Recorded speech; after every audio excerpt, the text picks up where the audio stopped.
दुनिया ते न्यारा हरियाणा हमारा, और ये वाक्य यूं ही नहीं कहते। आप यहाँ ज़रा झलक देखिए, हर पीढ़ी का शख्स यहाँ पर मौजूद है।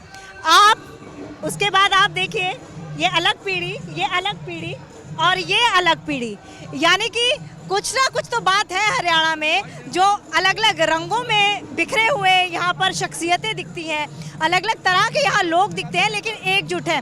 गलत कहा मैंने कि सही कहा? अच्छा, आपकी उम्र बताइए। मेरी उम्र 52 है। 52 है। कितने साल से आप इसी प्रोफेशन में हैं, यही नृत्य कर रहे हैं? लगभग मैं 30 साल से इस लाइन में हूँ अपनी। इस लाइन में मजा आता है? बिल्कुल मजा आता है, क्योंकि जो हमारी हरियाणवी संस्कृति है ना, उसको जीवित रखने की हमारी एक अहम जिम्मेवारी है, क्योंकि ये संस्कृति हमारी लुप्त होती जा रही है। आज की युवा पीढ़ी को पता ही नहीं धोती क्या पगड़ी क्या, क्योंकि बांधनी भी नहीं आती। जो हमारे जैसे ये बुजुर्ग बैठे हैं, बुजुर्ग की उम्र 85 साल लगभग है। ये 85 साल लगभग जो हरियाणा का सर्वोत्तम पुरस्कार है लक्ष्मी चंद अवार्ड बीन वादक में इनको मिला है। अरे वाह, आप तो बहुत बड़ी शख्सियत है। तो कैसा लगता है आपको, ये फक्र महसूस होता है अपने हरियाणा के कल्चर पे खास तौर पर? क्या बात है जी, हद नाल वध है। ये पंजाबी मैं बोलती हद नाल वध है हरियाणा देश वीर जवानों का। बिल्कुल, और आपको अवार्ड मिला है, बताया अभी। हाँ जी, श्री लक्ष्मण अवार्ड मिला है। और मैं शास्त्रीय संगीत बीए है मेरी, क्लासिकल बीन पे बजाता हूँ, और माँ की कृपा से मेरे की आपसे तो हम बीन जरूर सुनेंगे, लेकिन इन्होंने कहा कि आजकल की पीढ़ी को ये सब पता नहीं है। आप तो इसी पीढ़ी की हैं, आप इतनी सुंदर दिख रही हैं और लाजवाब दिख रही हैं। काला टिक्का आपने पहले ही लगाया हुआ है, तो आप कैसे कहती हैं, कैसे ये कह सकते हैं कि इस पीढ़ी को पता नहीं है? सब पता है इस पीढ़ी को। नहीं, बहुत से ऐसे हैं जिनको नहीं पता। हम इनके साथ मिले, हमें भी तभी पता चला है, पहले हम भी कहाँ जानते थे जी। तो आपको ये सब अच्छा लगता है, क्योंकि आजकल दूसरा कल्चर है क्लब जाने का, डिस्क पे जाने का? उस चीज़ से ज़्यादा इंजॉय करते हैं हम यहाँ पे। हाँ, वो चीज़ें एक अलग है, वो तो साथ साथ चलती रहती है, लेकिन यहाँ पे आने का मौका हर किसी को नहीं मिलता। क्या नाम है आपका? नेहा। और आपकी उम्र अगर आप बताएं तो? 22। तो उम्र इनकी हमें पता चल गई। और यहाँ पर एक और सुंदर सी लड़की बैठी हैं, आप अपना नाम बताइए। अनुराधा। अनुराधा, आप भी इतनी सुंदर लिबास में हैं, आपका ये शौक है या फिर आपको किसी ने बोला कि नहीं तुम्हें ये करना पड़ेगा? नहीं, हमारा शौक है ये। हमें बहुत अच्छे लगता है हमारी ड्रेस पहनना, हरियाणा कल्चर को आगे बढ़ाना। हाँ जी। अच्छा, मुझे भी ना ये सब ड्रेसेस बहुत पसंद है, लेकिन वहाँ पर जब मैं गई तो मुझे पहनने नहीं दी। हालांकि मैंने पगड़ी पहन के अपना पूरा चाव उतार लिया।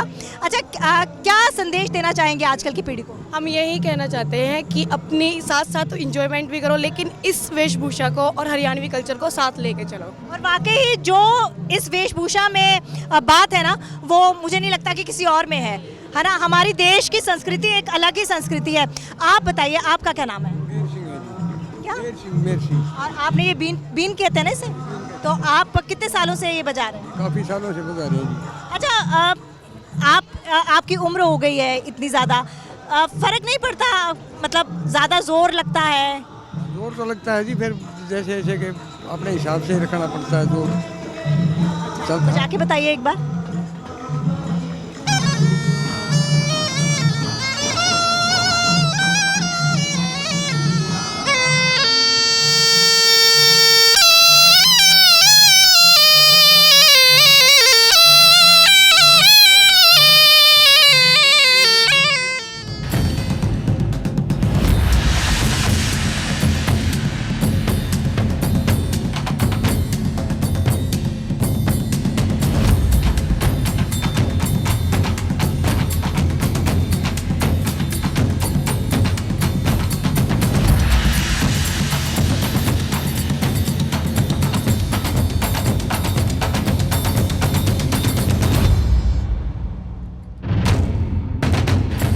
दरअसल ये कच्ची घोड़ी की एक टीम है।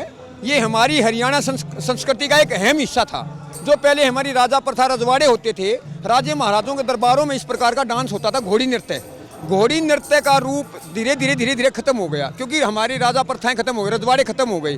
धीरे धीरे सरकार बनने लगी, हमारी प्रधानमंत्री बन गए, मुख्यमंत्री बन गए, वहाँ पे उनके सम्मेलनों में ये डांस शुरू हो गया था। फिर धीरे धीरे डीजे ने रूप ले लिया, ब्याह शादियों में भी इसका प्रचलन ब्याह शादियों में भी खूब चला। उसके बाद ब्याह शादियों में डीजे ने रूप ले लिया, जो रोजी रोटी थी लोगों की खत्म हो गई थी। सरकार ने एक अच्छी पहल की, हरियाणा सरकार ने, हम धन्यवाद करना चाहेंगे आर्ट एंड कल्चर डिपार्टमेंट का। उन्होंने कच्ची घोड़ी की ये टीम पहली बार हरियाणा की यहाँ भेजी है।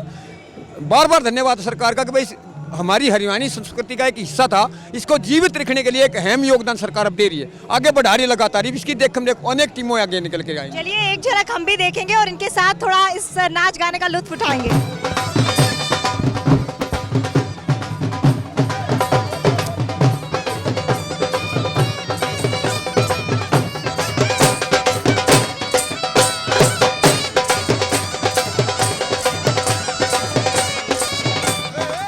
राम राम सबने। और हरियाणा में मैं पहुंच चुकी हूं और हरियाणा में पहुंचकर आप अगर हरियाणवी पगड़ी का आनंद नहीं उठाते तो आपने क्या उठाया। तो चलिए भैया आज मुझे पगड़ी बनवा दो।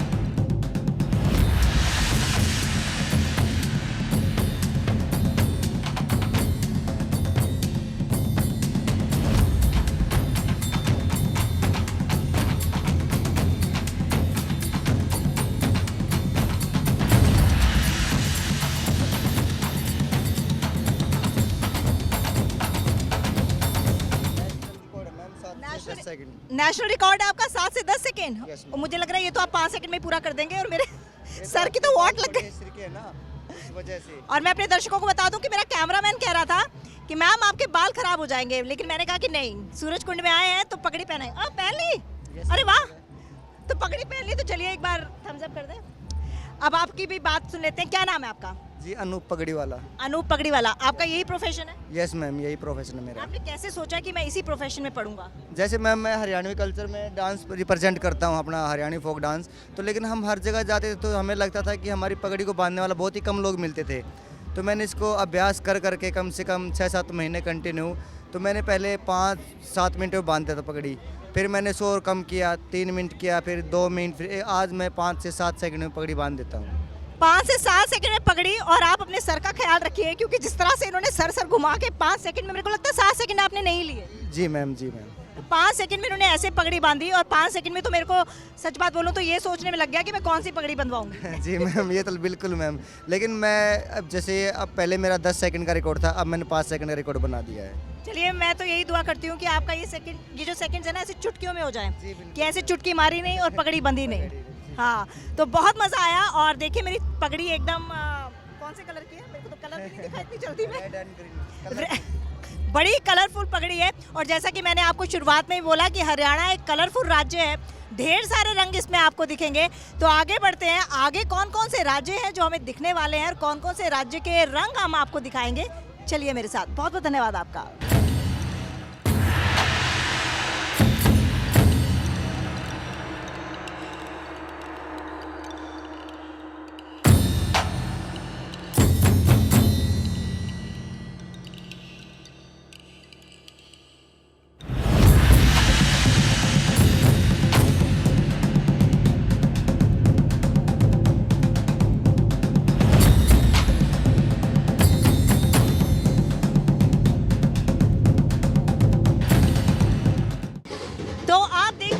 किस तरह से कुर्सी बन रही है, माफ कीजिएगा, मेज बन रहा है, क्या बोलते हैं इसे, आप ही बता दीजिए।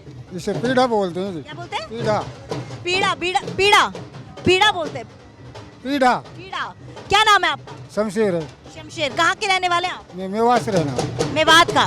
तो मेवात के रहने वाले हैं शमशेर। शमशेर, आप कितने साल से यही काम कर रहे हैं? जी मेरे 30-35 साल हो गए काम करते। 30-35 साल हो गए। आप कब से इस मेले में आकर अपनी कला का प्रदर्शन कर रहे हैं? जी वो इस मेले में 6-7 साल हो गए। 6-7 साल हो गए। कैसा लगता है यहाँ पर आके जब लोग आपकी तारीफ करते हैं, हमारे जैसे लोग आके आपको देखते हैं, सराहते हैं, कैसा लगता है? बहुत अच्छा लगता है जी, इसीलिए आते हैं। हम यहाँ बिक्री नहीं करते जी, सिर्फ दिखाने के लिए आते हैं। यहाँ दिखाने के लिए आते हैं। दिखाने के लिए आते हैं। ऐसा क्या आपको मतलब दिखाने के लिए आते हैं? क्योंकि पैसा बहुत मायने रखता है, तो लोग सोचते हैं बिक जाएगा तो अच्छा है, लेकिन आप कह रहे हैं कि सिर्फ दिखाने के लिए आता हूँ। जी पैसा ही कोई चीज़ नहीं होती है, वो तो अब हम आपके लिए दिखाएंगे, बच्चों के लिए दिखाएंगे तो वो कितने खुश होंगे। अब पहले हमारे बुजुर्ग ऐसे काम भी करते थे, तो सिर्फ इसीलिए आते हैं हम यहाँ। और यही एक कलाकार की खासियत होती है कि पैसों से ज़्यादा लेना देना नहीं होता। जाहिर सी बात है पैसा बहुत ज़्यादा इम्पॉर्टेंट होता है, लेकिन एक कलाकार की अगर कोई तारीफ़ कर देना तो उससे बड़ा कुछ होता नहीं है। और वाकई आपकी तारीफ़ करने लायक भी है, क्योंकि जिस तरह से आप मेहनत से बना रहे हैं वो वाकई काबिल तारीफ़ है। एक पीढ़ा बनाने के लिए कितना टाइम लगता है? जी तकरीबन लग जाता है 4-5 घंटे। 4-5 घंटे 4-5 घंटे लगते हैं। 4-5 घंटे में। और खर्चा कितना आता है? खर्चा कितना आता है? खर्चा तो इसमें 1000-1100 रुपये का जाता है। 1100 का। और कुछ बचता है उसके बाद बेचने के बाद अगर बिक जाए? जी यहाँ तो हम बेचते नहीं। अच्छा, बेचते नहीं। हाँ। अच्छा, ये बताइए मुझे कि आप अपने बच्चों को जब ये सब बताते हैं, क्या वो अपनी जो हरियाणा की संस्कृति है, सभ्यता है, उसको लेकर फ़ख्र महसूस करते हैं? जी बिल्कुल करते हैं जी। क्या बोलते हैं? वो मैं सगले से वो मना कर देते हैं। जब इसमें का नाम लेता हूँ वो कहते हैं पापा ज़रूर जाना वहाँ तो। अच्छा। हाँ वो भी आते हैं चाहे यहाँ देख के जाते हैं जी। हाँ वो भी आते हैं। और क्या क्या बनाते हैं आप? ये खटोला है, चारपाई है, वो बड़ा बड़ा डहला है, ये सब कुछ बनाते हैं। अच्छा, आजकल की चीज़ें बहुत सारी आ गई हैं, इतनी मेहनत करनी नहीं पड़ती, मशीनों से काम हो जाता है, क्या कहना चाहेंगे? जी वो जो आजकल के बच्चे हैं वही उसे पसंद करते हैं, लेकिन जो हम हमारे जैसे उम्र के हैं वह अभी वही पहली वनडे पसंद करते हैं। और बहुत से बच्चे की सोच ये है कि हम भी इस काम को सीखें और इसे हम घर में कुछ यूज करें। बहुत से बच्चे हैं अभी ऐसे, इसलिए हम यहाँ दिखाने के लिए आते हैं। और बहुत खूबसूरत बना भी रहे हैं। और आगे भी आप देखिए हरियाणा के इस स्टॉल में ना, वैसे तो आपको, क्योंकि मैंने पहले भी बताया था कि ये इंटरनेशनल मेला है, तो हाँ जी, मैंने सन 2023 सन 2023। हाँ 23 गिरी हुई डली हुई है इसमें। अच्छा सर, हाँ। कैसे, कहाँ लिखा हुआ है जी इसमें। ये देखिए यहाँ पर 2030 लिखा हुआ है। हाँ 2023। 23, हाँ ये 2023 बिल्कुल। अच्छा, इसको तो बड़ी पारखी नजर चाहिए इसको पढ़ने के लिए। हाँ जी बहुत तेज। तो यहाँ पर आपने कैसे ये सोचा है कि इस पे 2023 लिखूंगा? बस जी ऐसे ही बस मूड मांगे से डाल दिया। अच्छा, जो मूड में आता है बना देते हैं, बहुत अच्छी बात है। तो ऐसे कई सारे यहाँ पर कलाकार हैं जो अपनी संस्कृति को संजोए हुए हैं और बेहद खूबसूरत भी लगता है ये सब चीज़ें देखना। अब देखिए आगे हम बढ़ रहे हैं, आगे देखिए, ये देखिए इतनी सुंदर सुंदर गुड़िया है, ये इसके सामने यकीनन बार्बी डॉल कुछ भी नहीं है। और जिस तरह से ये बनाई जाती है ना, मुझे पूरा यकीन है कि मेहनत लगती होगी, लेकिन इन कारीगरों को अपने आप पे, अपनी संस्कृति पर इतना ज़्यादा फ़ख्र है कि पैसा इनके लिए मायने नहीं रखता, मायने रखता है तो इनकी कला। ठीक कहा मैंने? हाँ सही कहा जी। क्या नाम है आपका? मेरा नाम सरस्वती है। सरस्वती, बैठ जाइए आप। जी सरस्वती, आपको कितने साल हो गए? मैं बचपन से यही शौक है मेरा। बचपन से? कितने साल की थी आप? मैं 10-12 साल की लग गई थी करने। 10-12 साल में आप ये सब बनाने लग पड़े थे? हाँ हम पहले छोटी छोटी गुड़िया खेलती थी, लड़कियाँ कई इकट्ठी हो के 10-10 15-15, तो जब हम ये बनाती थी। अच्छा, और वही शौक आपने सोचा कि यही बनाऊँ मैं। और हमारे डायरेक्टर है कुलक्षेत्र यूनिवर्सिटी के पुनिया साहब चौधरी, उनने बनवाई है ये सारी। ये इंडी है, ये फुलझड़िया है, मेरी हाथ की कला है, मेरी मशीनी काम कोई नहीं है, सब हाथ का बनाया हुआ है। और एक गुड़िया बनाने में कितना टाइम लगता है? भाई देखो 2-3 दिन लग जाते हैं, बढ़िया बनाती है ना तब 2-3 दिन लग जाते हैं। और मेरा दिमाग ऐसे अनपढ़ बिल्कुल, ऐसे आपने देख ली तो मैम की शक्ल छाप सकती हूँ। अच्छा, हाँ। मेरी शक्ल बना सकते हैं आप? देख सकते हो। सच में? सच कितना टाइम लगेगा? टाइम तो 2-3 दिन लग जाए, अभी तो मेरे पास सामान नहीं है, लेकिन मैं आप जैसी मैम बना सकती हूँ। तो मेरी जैसी मैम बना सकती हैं। वैसे मैम आपको ठीक लगी? ठीक हो ना, मैं बड़ी हूँ ना? बहुत सुंदर लगी है। यही सुनना था मुझे। अच्छा ये बताइए, बिक्री होती है इन सब चीज़ों नहीं की? बेचनी नहीं है जी, नहीं जी बेचनी नहीं है, ये तो कला दिखानी है, पढ़नी है हरियाणा की संस्कृति। हाँ, ताकि आने वाली पीढ़ी जो है इस चीज़ को समझे। देखे। हाँ अब बनानी नहीं आती जी, सब पढ़े लिखे लोग होंगे, इसको कौन माथा मारेगा जानू। अपनी हरियाणा में पढ़ाई ज़्यादा होगी, जब जानते नहीं है कोई। वो वही है, वो भी मेरे बनाए हुए हैं, वो पेपर मैस है वो, ये वो भी मेरे बनाए हुए हैं। ये फुलझड़िया मेरी है, गुड़िया भी मैं बनाई है। और ये बिंदरवाल है, देखो पहले अब लिख देते हैं दिवालिया शुभ लाभ लेते हैं प्लास्टिक का, और मेरा का कपड़े का बनाया हुआ है। अच्छा, ये सब टोकरियाँ वगैरह आपने खुद बनाई हैं? टोकरी नहीं बनाई, टोकरी नहीं बनाई? टोकरी तो चौधरी ने खरीदी हुई है। अच्छा अच्छा अच्छा। हाँ बाकी ये सब आपने खुद बनाया है। कितना, अगर मैं इसकी बात करूं तो कितना पैसा लग जाता है इसको बनाने में? इसमें देखो ये बना बुनाया तैयार 500 रुपये में हो जाता है। हाँ भाई इसमें 300-400 का सामान लग जाता है, भाई 200 मेहनत के कर ले और क्या है, वही बात होती है। ठीक है, तो बच्चे आपको बोलते हैं कि मम्मी क्या ये बना रही हो, मशीनें आ गई? कुछ नहीं बोलते बच्चे, मुझे शौक है बनाने का, और मैं बहू को भी सिखाती हूँ, वो भी मेरे को कहती है मम्मी मेरे को भी सिखा दो। अच्छा, हाँ बहुत अच्छी बात है। और देखिए यही हमारी कहते हैं ना भारतीय संस्कृति है, इतनी खूबसूरत ये संस्कृति है। जाहिर तौर पर आजकल हाथों की जो जगह है मशीनों ने ले रही है, लेकिन जो हाथ काम कर सकते हैं, जो खूबसूरत काम कर सकते हैं, मुझे लगता है मशीनें कहीं ना कहीं नहीं कर सकती हैं। लेकिन फिर भी उनका बहुत बहुत शुक्रिया हमारे साथ बात करने के लिए, बहुत मज़ा आया। आप तो बहुत वैज्ञानिक हो, उसमें मशीन की में और ये हाथ की है, 3 परली मशीन की है, देख सकते हो क्या इसमें ये मशीन की है? नहीं, ये हाथ की है, आप देख सकते हो इसमें क्या है। बिल्कुल। कैसे है? अब देखिए ये हाथ की है, आप देखिए सफाई देखिए, इसमें पहचान में बिल्कुल नहीं आती है कि ये मशीन की है। और मेरे जैसे को तो कोई भी बेवकूफ़ बना दे ये मशीन की बोल के, हालांकि ये हाथ की है। आगे देखो धागा इसके अंदर है, लेकिन अंदर है इसके इंटरलॉक कर रखा मेरे, इसके अंदर अंदर सुई टपाती हूँ मैं, धागा नहीं दिखता किसी को। वो मशीन की बनाई हुई, ये मेरी ये शौक है भाई, हाथ से बनाओ तुम। बहुत अच्छी बात है। चलिए, बहुत मज़ा आया आपसे बात करने का। आगे बढ़ते हैं और आगे भी देखते हैं कि क्या कुछ यहाँ पर खास है। चलिए मेरे साथ। जब आप घूमने आते हैं तो देसी चीज़ें ना बहुत आकर्षित करती हैं। उनमें से एक देसी पकवान है जलेबी, लेकिन ये जलेबी बेहद खास है। हालांकि मैंने सुना था कि जलेबी जितनी पतली और कुरकुरी होती है उतनी स्वाद होती है, लेकिन इसकी जो मोटापा है ना वो कुछ ज़्यादा ही है। और उसको एक ही जलेबी को खाने से लगेगा कहीं हम डबल ना हो जाए, लेकिन स्वाद में भी उतनी ही मज़ेदार है। आप देखिए कैसे ये जलेबी बन रही है। और ये जलेबी गोहाना की आपने बताया ना? गोहाना की जलेबी है जी, बहुत मशहूर जलेबी होती है। हाँ जी, मशहूर जलेबी देसी घी की है। अच्छा, इतनी मोटी जलेबी क्यों बनाते हैं? ये मातूराम बना करते जी, उसकी कलाकारी है। मातूराम कौन? मातूराम है, गोहाना हमारा मशहूर है, शुद्ध देसी की जलेबी बना करता हो। अच्छा, उसी की है ये। तो उसी को देख देख के अब सब लोग शुरू हो गए, तो बहुत बिकती है। हाँ जी, बहुत बिकती है। हाँ बहुत बिकती है, काफ़ी मेलों में बिकती है ज़्यादा। अच्छा, तो आप देखिए ये जलेबी जो है अभी फ्राई हो रही है, उसके बाद चाशनी में जाएगी, वो भी हम आपको बताएंगे। लेकिन फिलहाल ना इस जलेबी को देख के ना मेरा दिल कर रहा है कि मैं भी कुछ खा लूं, क्योंकि एक तरफ जलेबी, एक तरफ छोले भटूरे। तो पहले छोले भटूरे का स्वाद चखें, उसके बाद मीठा स्वाद चखें। और अगर गोहाना की बात है तो गोहाना की जलेबी नहीं चखी तो क्या चखा।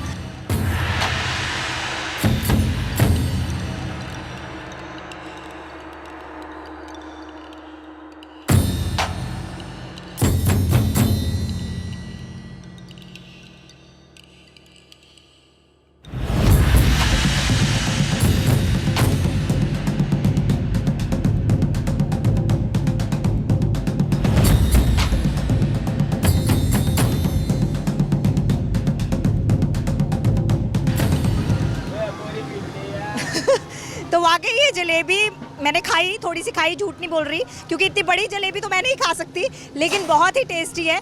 तो आप सूरजकुंड मेले में आएँ और हरियाणा के अगर आप हर चीज़ से वाकिफ़ होना चाहते हैं तो गोहाना की जलेबी खाना ना भूलें, स्टॉल में आना ना भूलें।